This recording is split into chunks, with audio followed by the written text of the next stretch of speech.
사회주의가 되거나 이래 되면은 중국에 지금 신앙 자유가 없잖아요. 교회 다 없죠. 박해당했잖아요. 그래서 저는 지금 대한민국의 자유민주주의를 지키고자 하는 것은 영적인 전쟁이라고 생각해요. 네. 그럼 영적인 전쟁은 누가 이끌죠? 오직 전쟁은 하나님께 있다라고 하셨거든요. 성경 맞아. 그래서 저는 그걸 하나 믿고. 요즘에 저는 이미 생업을 다 포기하시고 하고 계신 줄 알았어요. 왜냐면 TV만 틀면 나오시고 신문 기사도 매번 다 나오시고 유튜브도 어딜 틀어도 다 나오세요. 그래가지고 이미 생업을 다 포기하신 줄 알았는데 여전히 강의는 계속 하고 계시더라고요. 그럼요. 언론에서는 또 부추기지 않습니까? 네. 재난기리가 이쪽 목소리 내면 또 반대파가 있잖아요. 그리고 또 뭐 그쪽에서는 학생들 버려두고 이렇게 하고 약점을 있다. 잡아야 되니까 재난기를 학생을 버렸다 이렇게 네. 또 보도하는데 저는 그러면 안 되고요. 네. 이렇게 이쪽도 하고 전 집회도 나가고 네. 그러면서 수업도 곧 4월 5일 식목일 날이 공무원 시험 날이에요. 그쵸, 그쵸. 다 네. 됐거든요.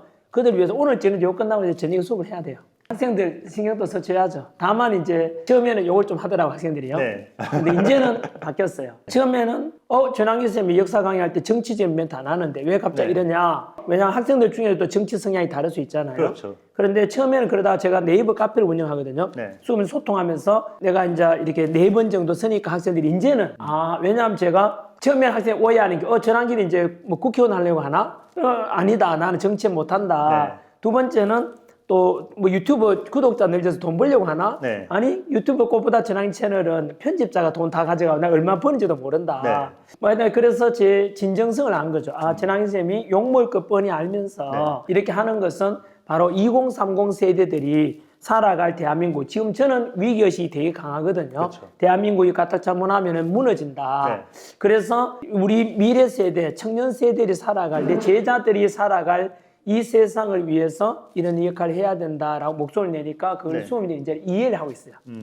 아니 근데 굉장히 여기저기 많이 나오시기도 하지만 네. 사실 그 정도의 강행군을 소화하다 보면은 어느 정도 텐션이 떨어질 수밖에 없는데 항상 나올 때마다 풀 에너지 상태로 나오시더라고요. 오늘 또 이제 목이 약간 이제 그 네. 잠긴 상태거든요. 네네. 근데 그렇게 원래 오늘도 지금 기분 좋게 시작하잖아요. 네네. 아마 이 프로에서는 그래도 뭐 괜찮을 것 같은데 네네. 다른 프로에서는 요즘 이제 대통령이 비상기업 이후에 탄핵되는 과정에서 네. 탄핵 심리까지 왔는데 공수처의 뭐 부당한 거 수사와 그다음 서부지법의 이상한 영장 발부라든가 네. 대통령에게 망신 주기 형태로 네. 충분히 대통령이면 서면 조사나 또는 그렇죠. 방문 조사도 할 수 있는데 강제로 막 끌어내라 그러고 또 그 연장선에서 지금 헌법재판소의 심리가 진행 중에 있잖아요. 네. 그 와중에도 보면 공정과 절차가 다 무너지고 뭐지? 그럼 그런 거 생각하면 이제 또 언론에서는 그걸 제대로 보도를 안 해줘요. 그렇죠. 너무나 뭐 정치적으로 편향돼 가지고 왜곡 보도를 많이 하니까 저는 제 꽃보다 전화기 채널도 그렇고 이런 방송을 통해서 진실을 2030 세대들이나 제 제자들이잖아요. 알리고 싶은데 그 불공정하고 절차적 정의나 상식이 무너지는 거 보니까 화가 날 수밖에 없어요. 그쵸. 그러다 보니까 또 톤이 올라가고 그래서 아마 그런 모습이 방송에 많이 비춰진 것 같아요. 아니 그래서 꽃보다 전환길 채널을 보면은 요즘에는 제일 많이 본 영상 1, 2, 3위가 다 정치적인 소식인데 그렇죠. 그 전에는 2위던가요? 2위 영상이 뭐였냐면은 이제 선생님의 분노 5단계 이거였어요. 개노, 중노, 소노 뭐 이래. 근데 수업 시간에 학생들 네. 좋은 애들 보고 발차기도 하고 막 네. 진짜 너희들 이러면 떨어져 막 네. 이렇게요. 아니 그 영상을 보면은 대노랑 극대노는 어쩌다 한번 간혹 보이는 단계라고 나와 있는데 요즘에는 거의 매일 극대노 상태실 것 같아요. 그렇죠. 나라가 이 모양이니까 지금 분노를 하지 않을 수 없습니다. 진짜. 네. 이제 기독교 언론 채널이니까 사실 네. 그동안 인터뷰를 굉장히 많이 하셨잖아요. 뭐 별의별 들 다 하셨더라고요. 근데 저희는 기독교 언론 채널이니까 특별히 좀 신앙적 배경에 좀 초점을 네, 맞춰서 좋습니다. 네. 좀 말씀을 전에 여기 네. 김준호 목사님도 제 존경하는 목사님도 나오시더라고요. 맞아요. 그래서 좀 이따 제가 그것도 다 좀 봤습니다. 말씀을 좀 부탁드리겠습니다. 네. 그래서 선생님 신앙적 배경을 간단히 먼저 소개를 좀 부탁드립니다.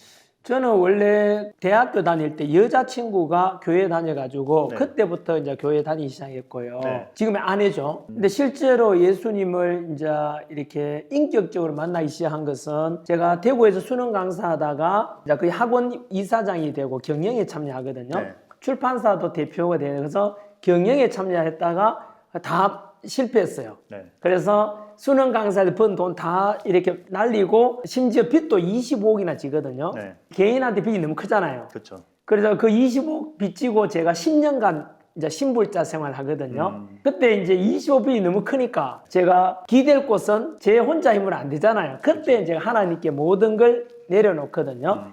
그래서 그때 신앙의 절개를 지키자 기준으로 삼아가지고 네. 어려우니까 엎드릴 수밖에 없었고 힘드니까 무릎 꿇을 수밖에 없었거든요. 오직 성경 말씀과 기도로 참 그래서 본격적으로 이제 진정한 어떻게 보면 하나님께 믿고 내려놓고 그 때를 하나님의 때를 이제 여호와 이래라 하지 않습니까? 기다렸던 것 같아요. 네. 그래서 그때 성경 말씀 속에서 우리 믿음의 선배들이 저한테 큰 용기를 줬죠. 고난 당했던 형제들한테 이웃 나라에 팔려간 요셉, 그 다음에 사울이 자꾸 질투해가지고 죽이려고 했던 다윗, 네. 그 다음에 고통의 상징인물 욥, 그 다음에 이웃나라 포로로 끌려갔던 다니엘, 네. 이런 신앙의 믿음, 지킨 믿음의 선배들을 보면서 굉장히 큰 용기가 되고 그 속에서 신앙의 절개를 버린 사울은 끝에 가서 사무엘을 불러도 안 나타나고 하나님 불러도 안 나타나니까 신접한 여인 찾아가잖아요. 반면에 다윗은 실수와 잘못을 많이 하지만 네. 결국은 하나님을 믿거든요. 네. 그래서 저는 선택을 하라면 그래 나는 사울이 아니라 다윗처럼 신앙의 절개를 지키는 사람 돼야 되겠다. 네. 그렇게 생각하고 실제로 또 욥기에 보면은 이런 말 나오죠. 주신이도 여호와시고 거두신이도 여호와시오니 네. 오직 여호와께 찬송을지라 해서 언제나 저한테 이렇게 25 빚지게 한 것도 하나님이고 네. 결국 회복시킬 것도 결국은 하나님 아니겠나. 네. 무릎 꿇자 이래가지고 네. 진짜 간절히 기도를 많이 했어요 그때는. 그리고 실제로 이제 하나님의 때를 기다린 거죠. 그 하나님은 언제나 원래 이런 말도 있죠. 고난을 받는 것이 고난을 당하는 것이 유익이라 이런 말씀 네. 있지 않습니까? 그래서 제가 교회 강연 이래 간정도 다니면서 그런 말씀을 하거든요. 네. 그래서 우리가 연단을 받은 뒤에는 그때 가서 이제 순금같이 나오리라 하지 않습니까? 네. 그거 믿고 신앙 절개를 지켰던 것 같아요. 그래서 어쨌든 교회에 대한 것은 그 뒤로 실제로 하나님 은혜 속에 진짜 기적적으로 빚 25억을 다 갚고 작년 기준으로요. 네. 국세와 지방세가 있거든요. 네. 작년 기준으로 제가 국세를 딱 25억을 내요. 와. 참 그래서 저한테는 재난길이 밑바닥에 있다가 저는 그런 능력 있는 사람이 못 되거든요. 네. 지금 또 정치적으로 영향력이 이렇게 있는데 그것도 제가 하는 게 아니에요. 네. 그냥 제가 애써서 겸손한 척하면서 재난기 그런 게 저는 가식이나 이런 걸 싫어해요. 네. 그래서 지금 제가 빚 갚게 된 것도 하나님이라 이름을 탁 갖다 주면 퍼즐이 다 맞아 들어가거든요. 그리고 그러다가 제가 교회 이제 간정도 다니게 되고 또 그다음 작년에 다니엘 기도회도 나오게 되고 어느 순간 올해는 제가 예상하지도 못했고 의도하지도 않았던 정치적인 데까지 나서게 됐잖아요. 지금도 그래서 저는 이거는 전환기를 하는 게 아니에요. 저는 진심입니다. 이거는 저는 저 원래 제 정치를 앞으로 못하는 게 거짓말을 못해요. 제가 거짓말하고 나면은 제가 괴로워서 못 살거든요. 그래서 있는 그대로 알리고 했는데 지금 혹시나 우리 시청자분께서 야 전환길이 대단하다. 영향력 크다 하는데요. 제가 대단한 게 아닙니다. 저는 진짜로 저는 제 자신을 잘 알잖아요. 행편없는데 하나님이 이제 저같이 이렇게 무릎 꿇고 순종하는 사람을 하나님이 사용하시는 것 같다는 느낌이 들어요. 왜냐하면 하나님이 제일 싫어하기도 교만 아닙니까? 이제 하나님은 우리를 이제 하나님의 주인 되시고 영광 받으시고 우리는 종이고 청직이잖아요. 제가 그런 걸 자신 있어요. 그래가지고 제 능력 이상은 하나님이 전환기를 사용하는구나라는 걸 제가 늘 생각하고 매일 기도로 지금 나아가고 있습니다. 이렇게 정치적 소신을 밝히시게 된 과정 가운데 강사님이 갖고 계신 선생님이 갖고 계신 기독교 신앙도 좀 영향을 미쳤을까요? 그 부분을 설명을. 저는 지금 대한민국에 제가 오죽 답답하면은 이렇게까지 목소리 내겠습니까? 왜냐면 기존에는 돈 잘 벌고 인기 있고 존경받는 그런 강사인데 이게 정치적인 표현하는 순간 이제 제 주변의 사람들도 이 정치 성향이 다를 수 있지 않습니까? 그렇죠. 한 40% 이상은 등을 돌리게 될 건데 왜 그렇게 생각했냐면 저는 역사 가르치면서 국민들마다 이렇게 위기 의식이 좀 다를 수 있는데 저는 너무나 위급한 시기예요. 홍콩이 영국이 가지고 있다 중국한테 주고 난 뒤에 중국에서 전쟁을 쳐서 홍콩을 중화시킨 게 아니고 친중 인물들 정치인들 보내고 투표를 통해서 서서히 이렇게 해버렸거든요. 그 홍콩에서 그때 노란 우산인가 뭐 서가지고 있잖아요. 민주화 요구처럼 이미 늦었어요. 끝나봤잖아요. 이미 홍콩은요. 지금 가면 택시 타고 가서 시진핑 어떻게 하면 바로 고소고발되고 그래요. 대한민국이 그렇게 되지 말라는 법이 없죠. 그렇죠. 설마 그렇겠냐? 저는 그렇게 생각해요. 네가 설마라고 해서 네가 몰라서 그랬대. 이미 고발당하고 계시죠. 그렇죠. 이미 보세요. 전환길이 보세요. 뭐 중앙선관위 비판하니까 민주당이 전환길을 고발하고 집회 가서 헌법재판소 휩쓸 것이다 하니까 이거 폭력이다. 그 다음에 내란 선동이다 또 고발했잖아요. 이런 모습들이 저에게만 가해지는 게 아니고 국민들한테 카카오톡 검열한다.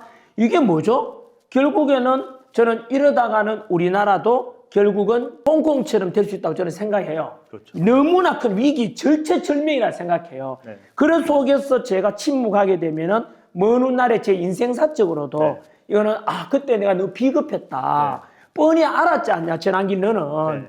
해서 저는 이제 나서게 됐거든요. 네. 결정적으로 제가 고발당하면서 아니 제가 고발당하면 제 제자들 2030 세대들 힘없고 돈 없는 애들은 이렇게 협박 들어오고 돈 진짜 고발되면은 말도 못 할 거라고요. 그렇죠. 이런 게 민주주의가 아니잖아요. 네. 그래서 제가 이제 나서게 되는데 결정적인 걸 그랬고요. 그러고 난 뒤 집회 나가게 되잖아요. 집회에 나가게 된 것도 사실은 이제 세이브 코리아 쪽에 지금 가잖아요. 네. 그것도 나중에 제가 또 고백할 겁니다. 네. 신기하게 퍼즐이 다 맞아 들어갑니다. 진짜로요. 네. 그때 제가 이제 집회 나가려고 해도 제가 뭐 개인이니까 마이크도 없고 네. 무대도 없고 집회 신고도 해야 되잖아요. 그때 마침 세이브 코리아에서 저한테 이제 아는 목사님께 제가 간증 많이 다니니까 목사님 많이 알잖아요. 네. 그때 나와야 된다 하더라고요. 어이구 그래서 나가게 돼요. 고발당한 게 그때가 1월 23일인가 20일 그렇고 네. 24일 정도에 제가 나간다고 했고 25일이 여의도 첫 집회였어요. 그때 제가 나가려고 할 때 좀 무서워서 하니까 그 목사님께서 저한테 문자 보내왔어요. 뭐라고 보냈냐면 읽어드릴게요. 혹시나 다음에 여러분들께서도 겁을 많이 먹을 때 이 말씀 기억해 주면 좋아요. 저한테 뭐라고 문자가 이렇게 보내주셨어요. 선생님 부담도 되시겠지만 담대하십시오. 하나님의 기적을 볼 것입니다. 하나님은 사람의 생각을 뛰어넘어 역사하실 겁니다. 라고 하셨어요. 네. 그래서 이분께서 하신 말씀이 기드온 300용사, 기드온도 겁쟁이였고 네. 베드로도 겁쟁이고 네. 다윗도 막 겁막 내지 않습니까? 엘리야도 막 이렇게 막 하나님이 지금 했지만 어느 순간 또 가서 숨고만 하지 않습니까? 이사벨이가 죽이러 왔을 때요. 네. 그것처럼 언제나 싸움은 우리가 하는 게 아니라 이건 지금 영적인 전쟁이거든. 지금 저는 그래 봐요. 아까 말씀드린 대로 제가 좀 이제 강연 나오면 언제나 대한민국의 신앙의 자유가 있는 게 너무 좋다 하듯이 사회주의가 되거나 이러되면 중국에 지금 신앙 자유가 없잖아요. 교회 다 박해당했잖아요.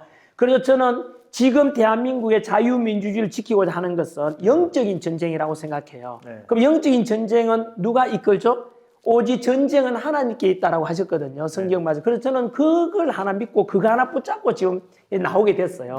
저는 그래서 오늘 아침에도 그렇고 집회 가서도 그렇고 언제나 기도합니다. 지금. 그리고 이 모든 대한민국을 언제 그의 나라와 그의 의를 먼저 구하라 그랬지 않습니까? 물론 그건 하나님은 이제 영광 돌리는 말씀입니다만 이 자유 대한민국을 지켜달라고 얼마나 우리 아시아 국가 중에 이 복음이 성진화된 복음 국가 됐는데 우리 대한민국을 버리지 말아달라고 기도를 하면서 이걸 진행하게 되죠.